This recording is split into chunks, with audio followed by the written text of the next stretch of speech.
श्री जिओत्तम मठ पर्तगाळ हांगा श्री राम प्रभूची मूर्ती ही 77 फूट मूर्तीचे लोकार्पण करपाक भारताचे पंतप्रधान श्री नरेंद्र मोदी जी आमच्या काणकोणात येतात आनी पर्तगाळी 3 हेलिपॅडां तयार जाल्ली आसात.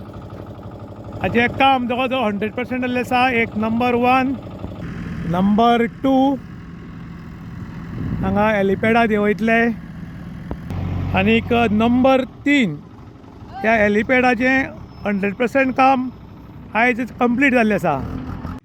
जिओत्तम मठ पर्तगाळ हांगा श्री राम प्रभूची मूर्ती 77 फूट हाचें लोकार्पण करपाक भारताचे पंतप्रधान श्री नरेंद्र मोदी जी हे आमच्या पर्तगाळी येवपाचे आसात आनी ते येतले ते हेलिकॉप्टरान येतले आनी तांची 3 हेलिकॉप्टरां येवपाची आसात आनी ताचे खातीर हांगा हेलिकॉप्टर देवपा खातीर हेलिपॅडाची गरज आशिल्ली आनी ही हेलिकॉप्टरां आयज युद्धपातीचेर काम सुरू आशिल्लें आनी ते आयज कंप्लीट जाल्ले आसा. इन गोवा खातीर विशाम प्रभू गांवकार काणकोण.